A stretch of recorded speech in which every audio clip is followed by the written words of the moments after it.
Nous sommes à Cité-la-Ferme, Bambou. Sur un terrain à proximité du réservoir de la localité, nous découvrons des centaines de bicoques construites de tôles et de bois où vivent plusieurs familles. Ces dernières squattent cette partie de l'ouest du pays depuis plusieurs années déjà. Leur avenir s'annonce incertaine, étant donné que le 9 août dernier, l'ex-ministre du Logement, Shaukat Ali Soudane, avait déclaré que le réservoir de la ferme est en train de céder et que les personnes qui vivent aux alentours seraient en danger de mort, d'où l'urgence de les déloger. Avec ces propos alarmistes, ils ont perdu tout espoir d'avoir une maison.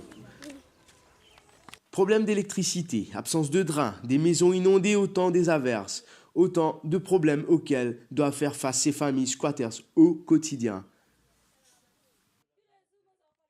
Anastasia Desmarais, une jeune habitante de la localité qui a récemment brillé lors d'une compétition de foot en Russie, où son équipe a remporté une médaille d'or, s'exprime. Bonjour, je m'appelle Anastasia Desmarais. C'est mon parti de football, Moscou. Nous sommes premiers, nous jouons contre la Russie avec l'Égypte. Nous sommes premiers. Le premier jour, nous avons gagné contre la Russie 2-0, contre l'Égypte 3-0. Je suis content de représenter mon pays, je fais fierté mon pays. Sa maman, Isabelle Desmarais, déplore quant à elle l'inaction des autorités devant leur sort. Pour l'honneur à l'île Maurice, mais à travers ça aussi, malheureusement, nous prenons un soutien.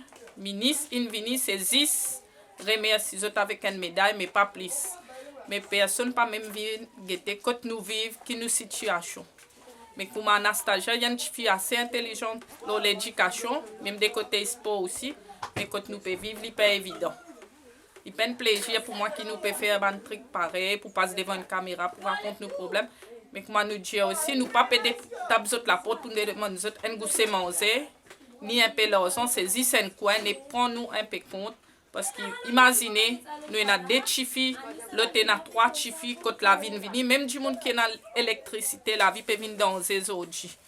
Mais imaginez-nous, il y a un plaisir pour moi qui me peut vivre dans une case sans électricité avec des enfants. L'autre maman n'a plus bout de bébé. Et nous pouvons se tracer. Nous pouvons travailler pour venir à besoin de nos enfants. Et malheureusement, c'est qu'ils nous pouvons demander un coin. Vanessa, Désirée, Juliana et Sarah nous témoignent de leur calvaire au quotidien et de leurs multiples démarches auprès de la NHDC qui se sont révélées infructueuses. Tu as voulu gagner la case en coin parce qu'il nous bat nos enfants ici, pas qu'à vivre dans l'environnement. C'est bizarre d'imaginer nous avons une misère, nous ne pouvons pas gagner la case. Nous sommes dans la case, nous sommes nous bat nos enfants, pas gagner bouton, pas qu'à marcher. Moi qui nous donne un bout de côté, nous avons comme un stable, nous avons comme tu nous tranquille, nous tranquillisons. Nous pas être calés là parce que si comment dire une base monter pour donner malgré pas qu'à donner, mais ça race sa religion figure pour donner. Mais donner un bout de côté comment nous casse. Vous promettez man zafi et man ti moun qui se doit baiser ou comme Dieu. Vous avez fait le ou bien encourager pour faire beaucoup de choses pour gagner une place. Pas cochon plus bon que man nous avait resté, pas cochon plus bon. Bon ben moi ensemble on va guetter. Man pas cochon dans la case béton.